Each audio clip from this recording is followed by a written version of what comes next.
Hi friends, ఇవాళ కందవడ ఎలా చేయాలో చూద్దాం అండి. కావాల్సిన సామాన్లు ఇదిగోండి. చిన్న పీస్ కంద తీసుకున్నాను. ఇంత పీసు ఒక కప్పులోకి సరిపోయేలాగా. ఒక ఆనియన్ అండి, 4 ఎండుమిర్చి, కొద్దిగా సాల్ట్, ఒక 4 స్పూన్స్ బియ్యం పిండి అండి. దీన్ని ఇప్పుడు తొక్క తీసి గ్రేట్ చేసుకోవాలండి. చూపిస్తాను. ఇదిగోండి, ఇలా గ్రేట్ చేసుకుని పెట్టుకోవాలి. దీన్ని ఇప్పుడు వాష్ చేసుకోవాలండి. దీంట్లో వేసి వాష్ చేసుకుంటాను నేను స్లోగా.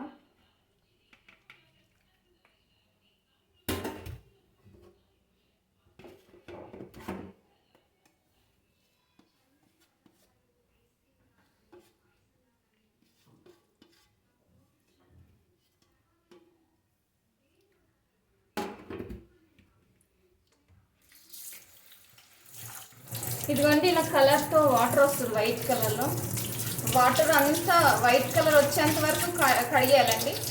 నార్మల్గా వస్తుంది అప్పటి వరకు కడగాలి వాటర్. ఇది లేకపోతే దురద వస్తుందండి, జాగ్రత్త చేసేటప్పుడు. మొత్తం ఇలా వస్తుందండి వైట్ కలర్ వాటర్. అదంతా వచ్చేసి నార్మల్ వాటర్ రావాలి దీంట్లోంచి. అప్పటి వరకు వాష్ చేసుకోవాలి స్లోగా. ఇదిగోండి, ఇలా నార్మల్ వాటర్ వస్తాయి కిందకి, అంతవరకు వాష్ చేసుకోవాలి మనం. ఇప్పుడు ఇలా పిండేసుకుని ప్లేట్లోకి తీసుకుంటానండి నేను. మొత్తం పిండేయాలి వాటర్ అంతా.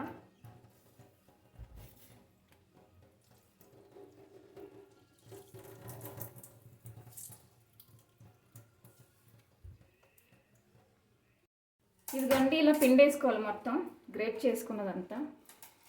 ఆనియన్ పేస్ట్ చేసుకుంటాను, చూపిస్తాను. ఇదిగోండి, ఆనియన్స్ కట్ చేసుకున్నాను, ఎండుమిర్చి చేసుకున్నాను. ఇందులో కొద్దిగా జీలకర్ర వేసుకుంటున్నాను, కొద్దిగా సాల్ట్ వేసుకుంటున్నానండి.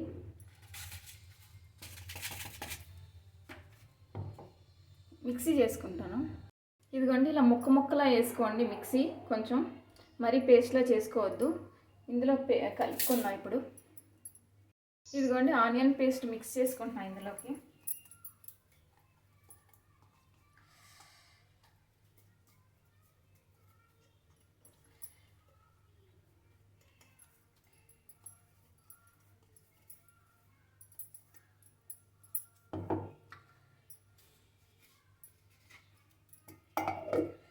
ఇవన్నీ బియ్యం పిండి వేస్తున్నాను కొద్దిగా.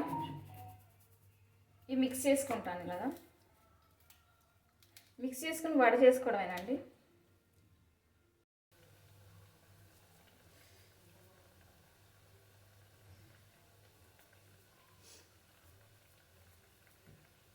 ఇదిగోండి, ఇలా వడ చేసుకుని వేసుకోవాలి. ఇదిగోండి, ఇలా రెడ్గా ఫ్రై అయ్యే వరకు ఫ్రై చేసుకోవాలి అది. ఇదిగోండి, టేస్టీ కందవడ రెడీ అయిపోయింది. మీరు కూడా టేస్ట్ చూసి చెప్పండి. కామెంట్స్లో టేస్ట్ బాగుంటే మెసేజ్ చేయండి. Thank you so much.